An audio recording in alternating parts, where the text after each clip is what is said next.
Hello guys, ngasi su mayam gidamakta aseng bathokiba wari ma puduna laksari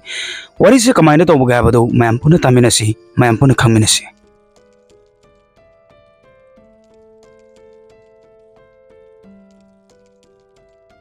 Mayam ngasi gi wari se nupi ama khakini mahak magi office ke damakta nungtigi mayum da thoglai adubu mahaki office ti sungyaw yaroktaba numit kyani police na thigat pa yaba thigal am matung da su nupi se kadai dilai bano habado am da khangmangam kiti adubu nong madi makoy na thirubu matamda gari amagi manung da e drop ama phangki madugi e drop tugi mateng na mangkriba nupi sigi maram da wahang kaya amagi pakum phangki karam haina e drop amana mangkraba nupi dugi maram da khangmangam lebano masi khangna bagida makta wari se loiba phawba tabiu wari se taba matam da adom ngak po pham kaya amasu thingna bigani mayam wari se Mumbai da leibi kriti gi wari amane mahaki chahi kunipan sure kriti si Mumbai gi Grand Road ta leiba Bharat Nagar resident da magi family singa punna leiminaba misak amani mahak study loiraba matungda Mumbai gi Andheri West ta leiba beauty blend salon da thabak tawba horomki mafam aduda mahak na finance department gi thabak tawbane nungti gi tawbagum mahak 16 March 2018 da su office ki da makta pung mapan taba adai da tholaki aduga mafam duda hana gari poraktuna ngairaga lairamba magi friend ani ga chatki magi imungi missing su yamna khanjaluba tawdana masa masa gi thabak loina tawnarami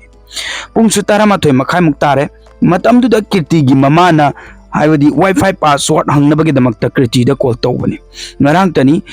kriti na password sendokibadam aduna hangnaba haidana machanupi du call tawbani adubu kriti gi mobile animak switch off leiramki maduda magi mamana di thabak chinbagi off tawbo oramgani haidana khali ado mangonda atopa makhatana hangudre haibadare masu magi thabak tawrga leire asumna ningthang tasankre kriti gi halakpa timing yore aduga mahak handi halaktri mahaki halakpa timing dagi khara thengdarakpaduda magi imung manungsu pakhalaktana magi office cha call tawduna hangi makoina hanguba matamda pirakpa pakomdo tabadadi makoi hena pakatpa ma phawki office kanguna haiba matamda ngasidi kriti office ta lakte na haidana hainaraki loinana magi phone so switch off adumak targale hawjikti imung manungsu pau khangabani na hena wanare magi naknaba marup mapangsing da su call tawraga hangnaba tawki adumai tawdana hangum matam da su makoi ayambana kriti ga pau phawnabadi ngarang khaktang phawnarami ngasigidi phawnadi haidan hairaki hojik magi family manak nakpada thiba thoknaraki makoina mayam thijarabasu kriti gi maramda khangbam tangam khidi nungdang ahing yor fawda hanjalakidi imung manungsu makoina thiba oiroi haidana DB Road police station da chatuna kriti mangki bagi report thangatki report thangalakpadagi di police su kriti gi office da chatuna hangloi office ta khaknatana kriti gi marup mapangsing da jo hangki asumna hangbasida kriti gi marup ani serious amadi khusi makoi ani na habda kritina office chatpado aikoi ani na tongba car da chatmina kibani adubu lambi da kritina mahapu Grand Road station da thamnamo ai kana gumba amaga unagada balai aduga train da adum office chat khrage haidana hairaki kriti gi marup ani na haibadugi matung inna police na kriti gi yum mapan da thetpa CCTV footage check tawduna case tugi investigation hoki maduda makoina yamna mayak sengna uki 16 March 2018 gi pung mapan taba adwaida kriti magi mayum dagi tholakpadoi loina magi marup ani du su card poraktuna ngairami card da priti du phamduna thauraga chatki aroi boina magi marup ani siga unaba oibana nusai gi mamanaba ani si investigation team amagi oina saruk ama oina leina ba haiki makoi ani su police investigation aduda mateng pangbi fajana maramdi makoi ga aroiba oina kriti ga unakiba oibana missing na su makoi ani na kriti da kari kari tawba oiramgani haiduna chingnarami adubu matam kayama police ki makhada investigation tawraga leirambasu makoi ani se lande haiduna adum leiba maramdi evidence amata phangdabani na makoi ani dagi asikak nate makoi ani makna police investigation da mateng adumak tawe loina na makoi ani na akoi Facebook Twitter gumba platform da su kriti mangki bagi campaign su chatharami police ki oina suspect ani lerami adubu makoi ani oina evidence phangdabani na land haiduna adum leire adumai tawdana nongmagi numit namsu hawkre adubu kriti gi maramda di khangbam tangam khidi thawdoksi gi matang da su mafam pham da yawdaba leitre maramdi mahakna thabak tawriba haibadi B Blunt Salon do Farhan ꯑꯦꯛꯇꯔꯒꯤ EX wife ꯀꯤꯅꯦꯕ मागी मरमदा खंगबा ngamlaktarba matungdagidi मागी मरुपसिंगदा हंगबा नतना Farhan actor मसामकनसु कीर्तिबु थीबदा मतेंग पांगमिरसि हायदना Twitter दा थागलकी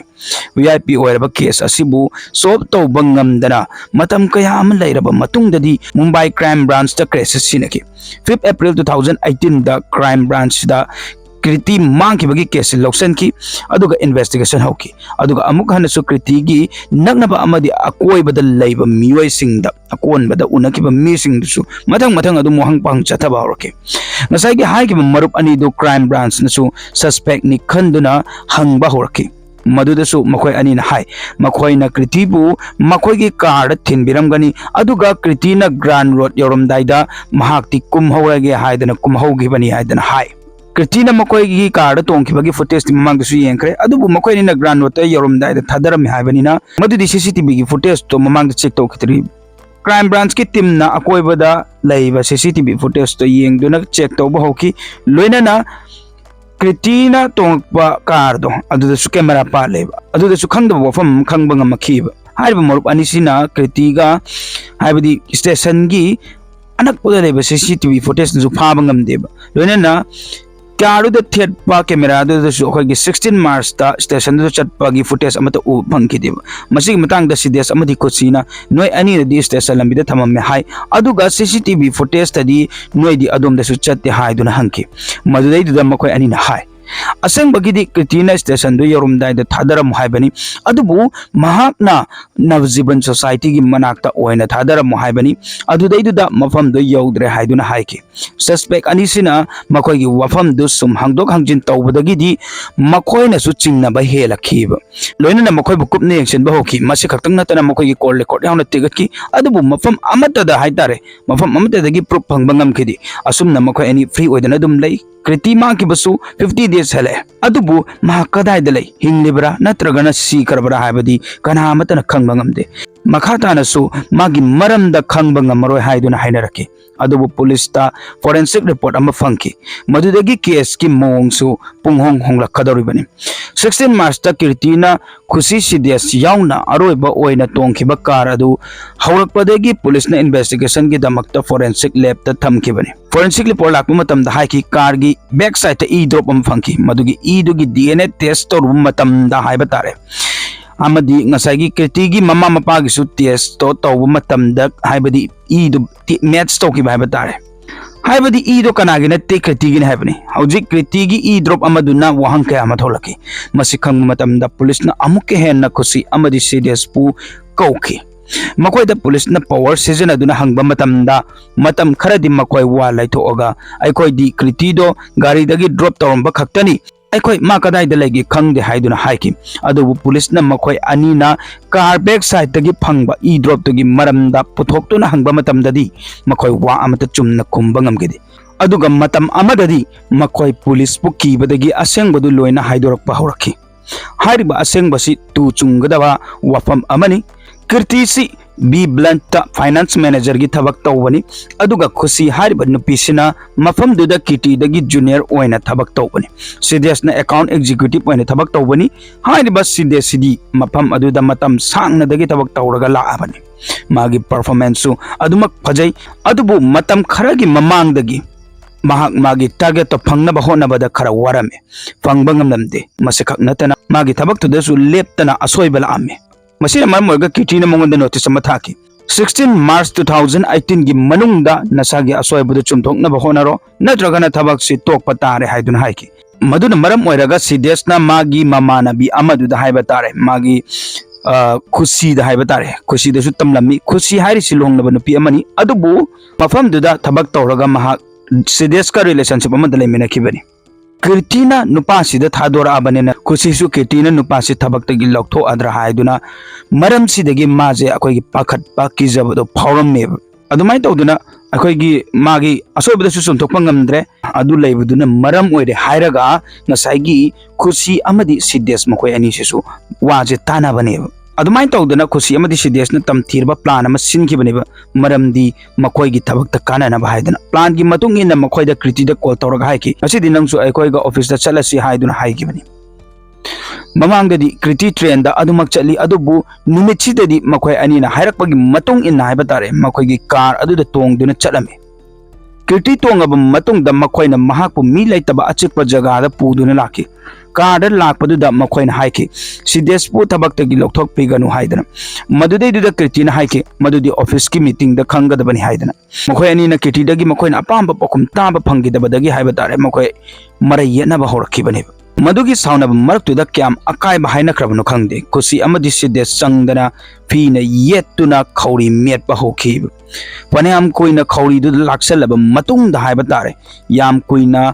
ꯂꯥꯛꯁꯜꯂꯒ ꯂꯩꯕ ꯃꯔꯝꯅ ꯉꯁꯥꯏꯒꯤ ꯀ꯭ꯔꯤꯇꯤꯁꯤꯁꯨ ꯃꯐꯝ ꯑꯗꯨꯗ ꯑꯗꯨꯃꯛ ꯁꯤꯈꯤ ꯀ꯭ꯔꯤꯇꯤ ꯍꯜꯂꯕ ꯃꯇꯨꯡꯗ ꯃꯈꯣꯏ ꯑꯅꯤꯅ ꯐꯨꯝꯅꯕꯒꯤ ꯄ꯭ꯂꯥꯟ ꯇꯧꯏ ꯑꯗꯨꯕꯨ ꯃꯤ ꯀꯅꯥꯃꯠꯇ ꯆꯤꯡꯅꯗꯅꯕ ꯍꯥꯏꯗꯅ ꯃꯈꯣꯏꯅ ꯀꯥꯔꯗꯨ ꯒ꯭ꯂꯥꯁꯇꯨ ꯂꯣꯏꯅ ꯆꯤꯡꯈꯠꯂꯒ ꯊꯝꯂꯝꯃꯤ ꯑꯗꯨꯒ ꯃꯈꯣꯏ ꯑꯅꯤꯅ ꯑꯣꯐꯤꯁꯇ ꯆꯠꯈꯤ ꯃꯗꯨꯗꯒꯤ ꯍꯜꯂꯛꯑꯒ ꯀꯥꯔꯗꯨ ꯑꯆꯤꯛꯄ ꯖꯒꯥꯗ ꯄꯨꯔꯛꯈꯤ